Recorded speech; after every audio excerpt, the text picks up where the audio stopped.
Guys, if you ever sit down to pee, you can sing that song according to rap. Do it like a lady. Remember that time we did Kilted camping and the tent was so shit, our feet were hanging out. That was like a kid's tent. It must have been a kid's tent. It just wasn't long enough for us. I mean, some men are longer than others.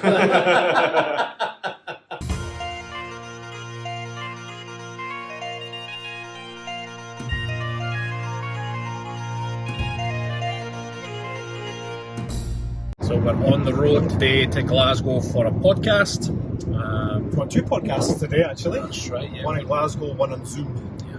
I must apologise, Ram is very, very sleepy today, so if I'm not full of beans, you know why. We got a coffee with Gav, and hopefully that'll perk you up a wee bit. Perk me up as well. Kind of tired myself. But yeah, it should be a good one. I think Gav looks like a good guy. I've never met him before. Just on social media. He swears a lot. He swears more than us. That's saying something, right? Oh, really? his Instagram, he swears a lot.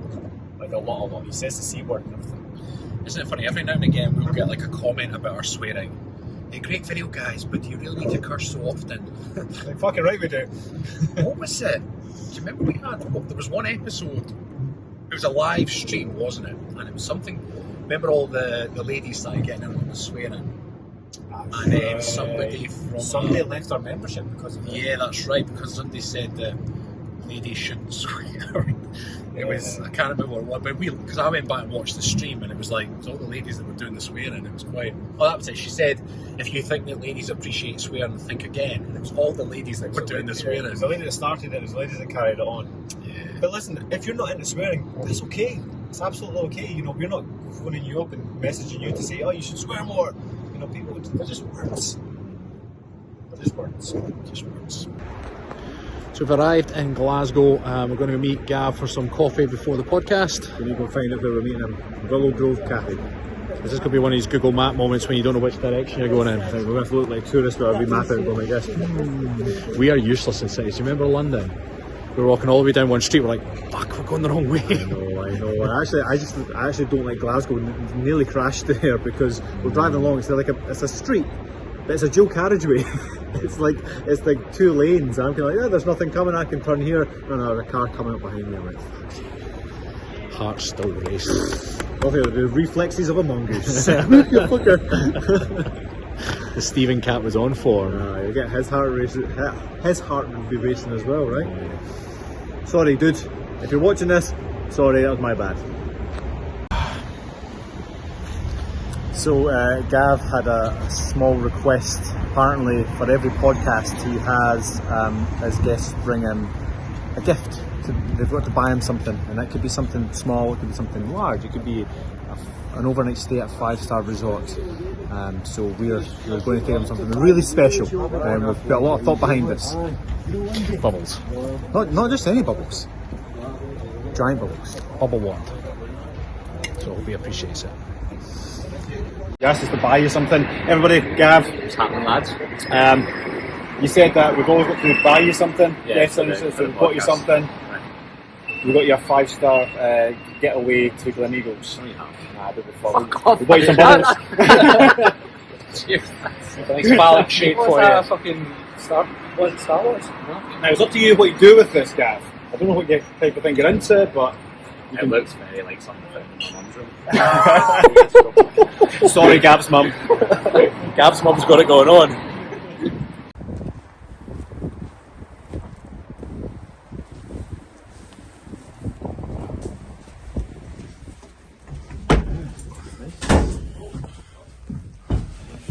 Hello. Alright. How are you doing? Alright. Stephen, nice to meet you. Alright, nice to meet you. So that's the first podcast done, and we're now driving back to Perth, and we've got a second podcast we're going to do via Zoom. Yeah, Gav was a really nice lad. Really liked him. Yeah. Liked his sort of mindset, sort of general, actually quite calm energy, considering his Instagram. So yeah, he was actually a pretty chill person. Liked him. Yeah. So we're going to get back up the road where, we've got plenty of time. And we'll get the next one done, right? Yeah. We're going to repeat ourselves a lot today, I think. Yeah. That was actually, to be fair to Gavin, what I really liked about that was he only asked one question that we always get asked, and that's why the kilts. Yeah. the rest, actually, he'd done a wee bit of homework and he'd sort of just looked into what we've been doing, and I felt it was quite relevant, the question he was asking, and the conversation was about what we're doing right now rather than why we started, essentially, although there's a bit of that. It was just really, it was a good conversation. It always makes a big difference when the person doing the interview has actually done their homework. Because when you come across someone that hasn't, you just think it's being lazy, Whereas when somebody's done their homework, you're like, fair play. Yeah. And you engage a bit more because you think, well, they've spent a bit of time for the show then, so we will spend a bit more time on our answers. I know we used that word deep quite a lot today, but essentially that's what he did. He did a bit of homework so that the conversation could go a little bit deeper. And actually, it did go a little bit deeper, it went deeper than most conversations we've ever had on radio interviews and stuff like that. So it was really good. I used the word quite deep quite a lot. I know. I roll my eyes like. But no, it did. Whereas when somebody doesn't do their homework, it's very surface level. It's very much like, entertain me, Kilted coaches. Say some stuff. Say some stuff, please. And it just doesn't work. It's like Finding Nemo. It's like, you're a clownfish. Tell me a joke. Tell me a joke. Yeah. So, on to the next one, and then we'll drop a wee video clip at the end.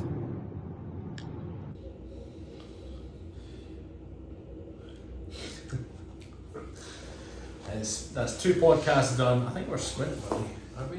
I don't think so. I'm so tired, I just stopped the recording. So today's been a very long day.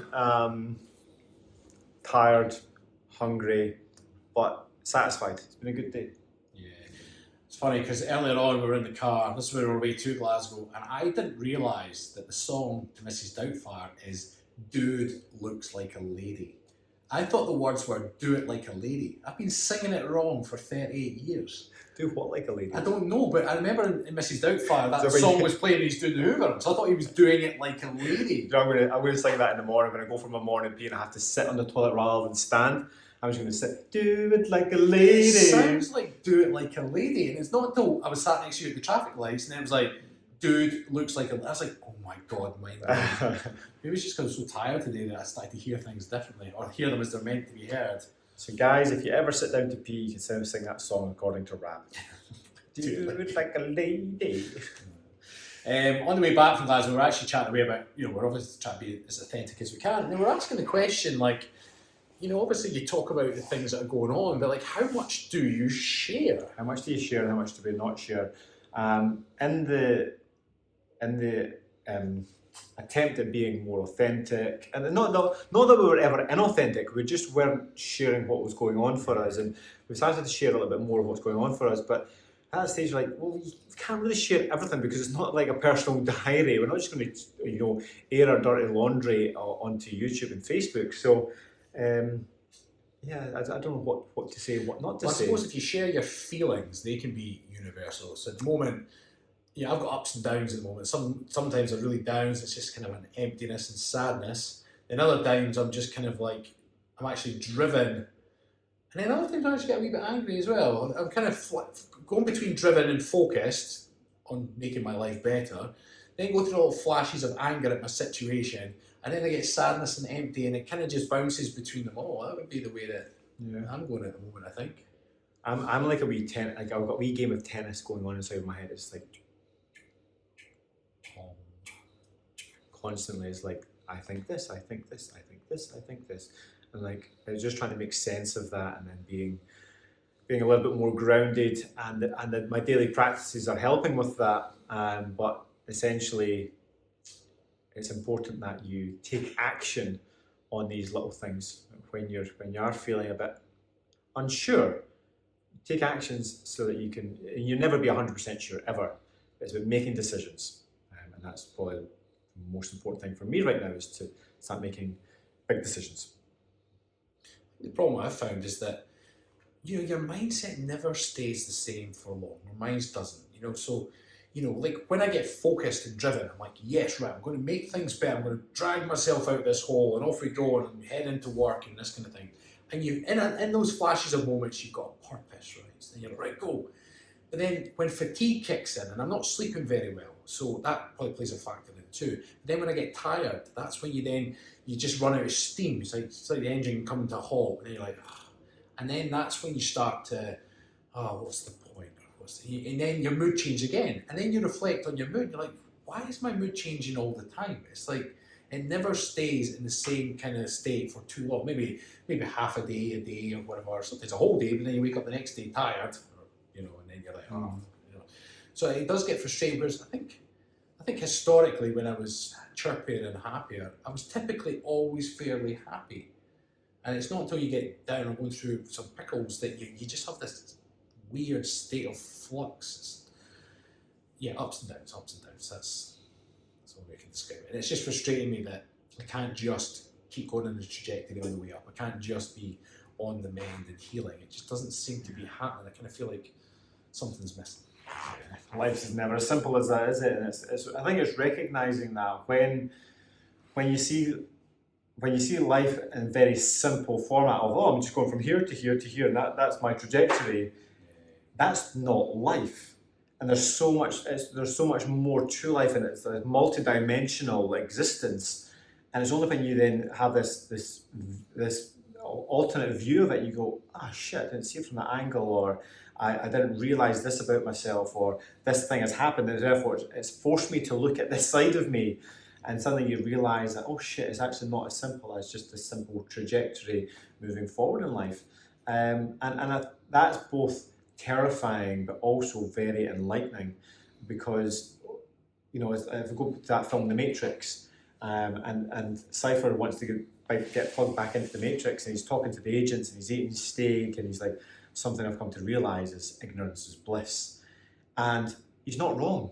Like, as much as that's a choice that he wanted to make, like, I just want to be plugged back into the Matrix, because actually knowing the full truth is too difficult. And I just want to be plugged back, I want to go back to sleep. And that's a sign of somebody who is really feeling down in the dumps, probably got this depression going on, he's got so much shit going on, he's like, put me back to sleep, I don't want to deal with this. And I think a lot of people can associate with Cypher in that moment, going, just want to be ignorant again. But you can't unsee once you've seen. You can't be plugged back into the Matrix. Once you've been exposed to the bigger picture and you can see things for what they are, you start to feel into your own energy. You go, actually, it's not as simple as just going to work every day, or just getting my kids to school and then doing the housework. It's never as simple as that. We're all interconnected in such profound ways that we can't fully realise it and put it into words, how we're all connected with ourselves first and foremost, but then with each other. So yes, once you've had your eyes open to a few things, you've just got to keep going. Right, everybody. Okay. Onwards. Now the next vlog will be from the Isle of Skye, actually. So we're at Isle of Skye this weekend, take some photos. So we'll share some initial photos with you, but this essentially is for our calendar, so we can't share them all. If you want to see them all, buy our calendar. So we're up on the Isle of Skye. I'm actually really looking forward to just getting away. Yeah. I need to get away, I think. Yeah, just get away into the back and beyond, and just not think. Nothing to do other than take photos and enjoy the scenery. So you taking a tent? I'm going to take a tent. I'm going to sleep in my car.